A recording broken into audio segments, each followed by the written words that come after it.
And we are back again. Thank you for joining us on this Monday, February 13th, 2012 edition.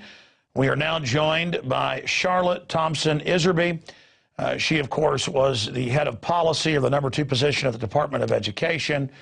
She'd worked in the civil service internationally before that. Her father and grandfather, of course, were members of Skull and Bones, and information that she gave to Anthony Sutton was used to basically break Skull and Bones wide open.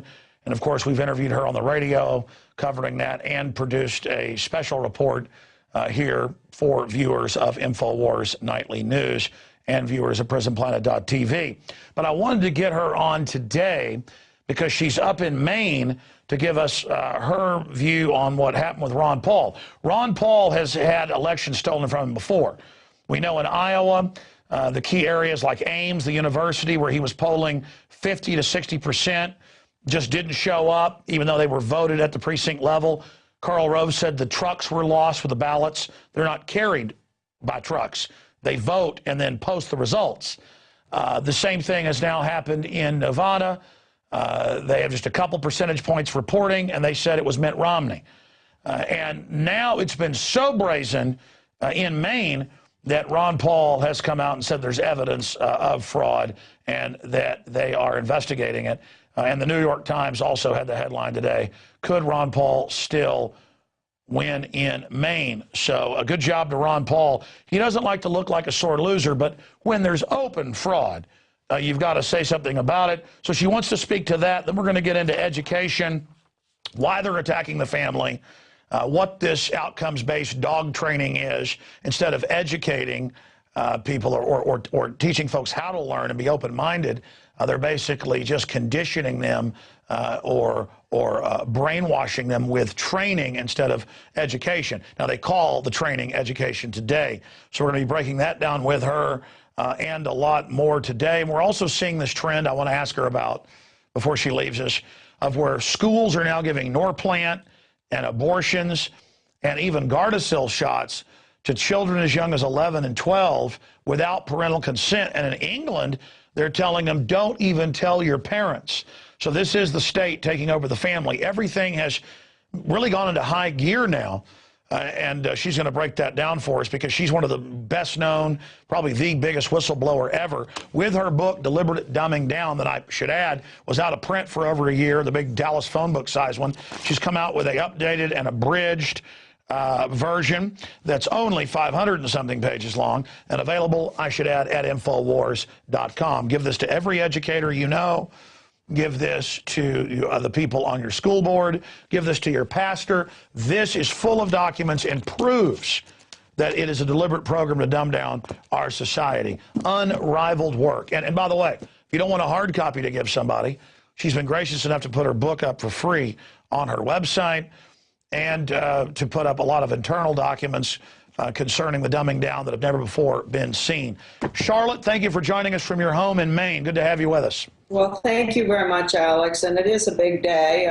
It's a big day in Maine for two reasons, which really do affect the country, both these reasons. The Ron Paul fiasco probably didn't come as much of a surprise to any of us who understand our Republican Party here that's totally controlled international socialists, as it might come to other people around the country who still think of Maine as being a conservative, rugged, rock-bound coast state. Ever since 1970, we've been going down the hill with restructured government, regionalism, everything you could possibly think of. Our schools got the gold medal from the U.S. Department of Ed in the 1970s for accepting most federal funding of the values-destroying programs. So that gives you an idea how Maine has changed. We're leading the troops now across the country, I think, and I'm going to explain that not just through the Ron Paul fiasco, but through information I received today, which deals with a complete takeover of our education system. There will no longer be private schools that are autonomous. They will be controlled by the federal government through tax money. This all is coming under school choice. I'm so pleased. I got the information an hour ago. I'm not pleased with the subject, but that I'm able to get this out to the people across the country. So that's what we're going to talk about. Now, Ron Paul, of course, he won in Maine. And the fact that he doubled the number of his votes from 4 years ago tells you something very, very interesting about Ron Paul versus Mitt Romney, doesn't it? They say 200 votes short. Well, it would be quite easy, you know, to have a 200 short vote if you would just eliminate one large, not that much population, but a large county, Washington County up north, where you have most of the Ron Paul people. So there's no question in my mind, and I can come out without sounding like sour grapes. And I don't think Ron Paul's always such a gentleman. Finally, he's indicated that there may have been some hanky-panky. We'll get to the bottom of this. And the most important part of this, though, folks, is that all the research that I've done, I've been involved since the 70s, and I've lived around the world. I've been in the Foreign Service, Department of Education under Reagan, got fired, all that stuff, wrote books. There's only one candidate that can save this country from being moved into something I know people do not want to hear. They've taken this word out of the dictionary, actually, haven't they? Moved into a communist system of government, A through Z, without firing a shot. And I'm going to go through that with everybody today. And it doesn't make me happy to be able to give you this documentation. It has happened, folks. Good, you know, maybe it had to happen. You'll know it's true when it happens to you. It has happened today. And Charlotte, I want to get into that, but since you raised the Ron Paul issue, last week on the Nightly News, we showed the graphs where on average he got about 120% increase from 2008 in every state. In some places, over a 260% increase, or 2.5 times or more what he got. In every state, including Maine, he got over 100% more. But Nevada, he got the exact same amount of votes that he got 4 years ago.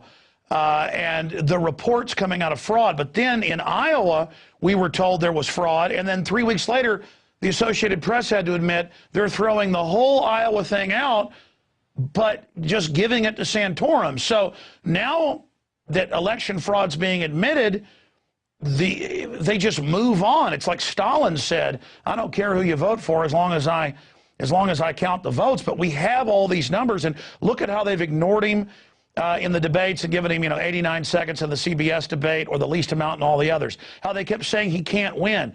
And despite all that, he's still coming in first, second, or third place. No doubt he's the front runner. All over the country, Ron Paul signs are everywhere. He's winning all the straw polls, all the other polls. We're seeing fraud out in the open, and we're seeing Mitt Romney, Mr. Carbon Tax, Mr. Open Borders, Mr. Abortion, Mr. New World Order,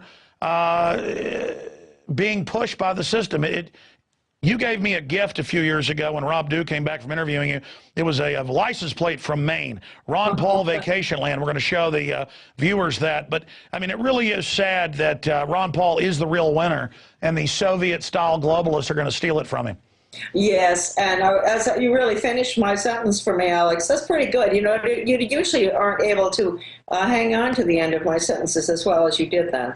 But anyway, you did. You finished what I was going to say.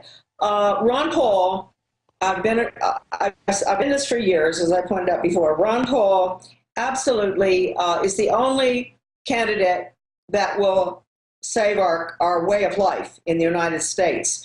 And I want to point out that's a way of life for all of us, not just Republicans and Democrats and Catholics and Baptists and atheists. We're all one. We're Americans. We want to live under the Constitution. We don't want to live under UN Agenda 21.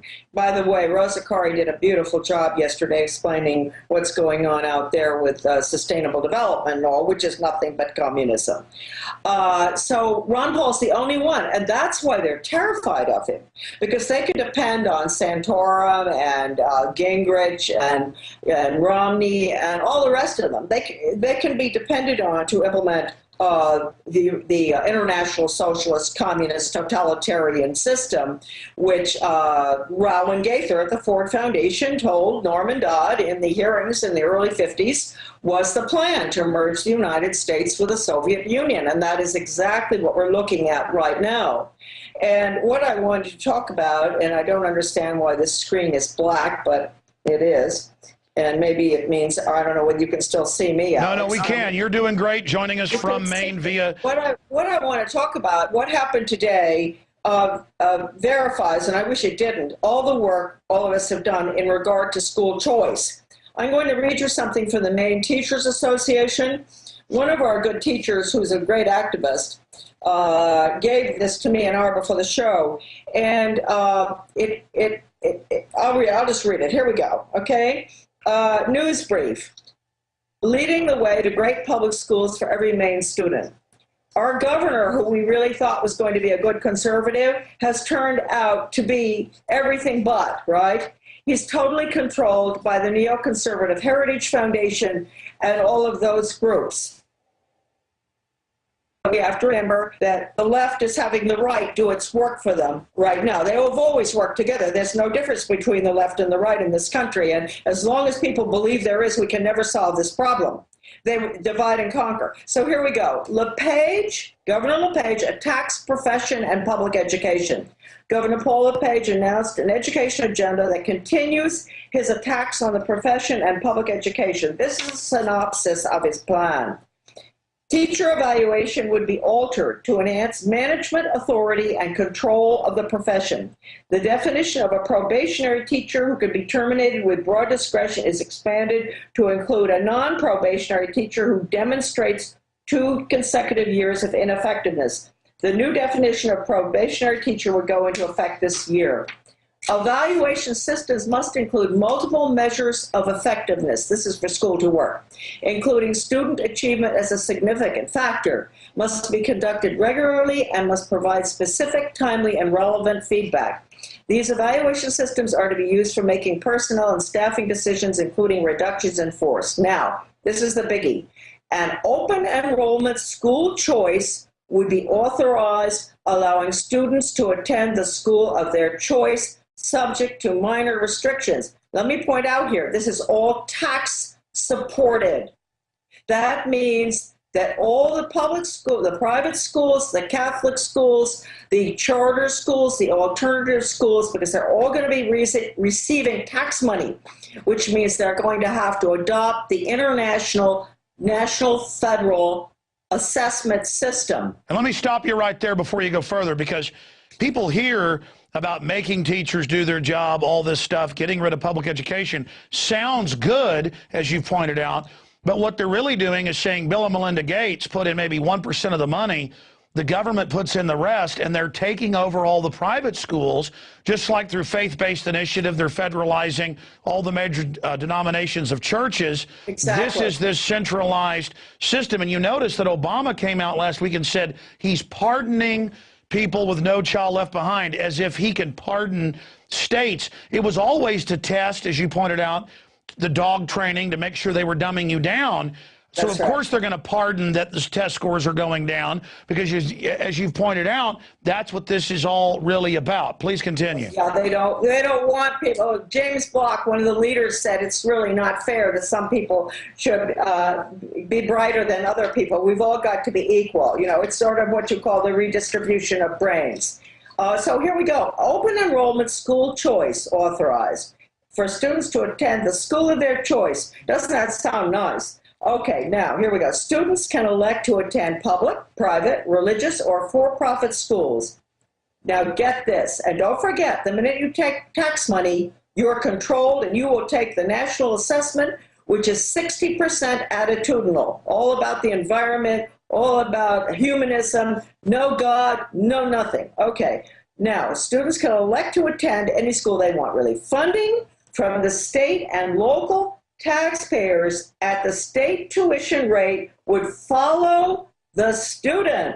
That's school to work. So if he's going to be a welder, the funding will go there. A work at Bath Iron Works or whatever. He's going to whatever. And they admit School they want to districts- tell people what they're going to be, but let's expand. People who said this wouldn't happen, look at how they're telling the Baptist and Catholic churches and everybody, you're going to put in vending machines morning after pills. You're going to hire people that aren't even Christian or part of your denomination. You're going to teach sex ed. They're already taking everything over.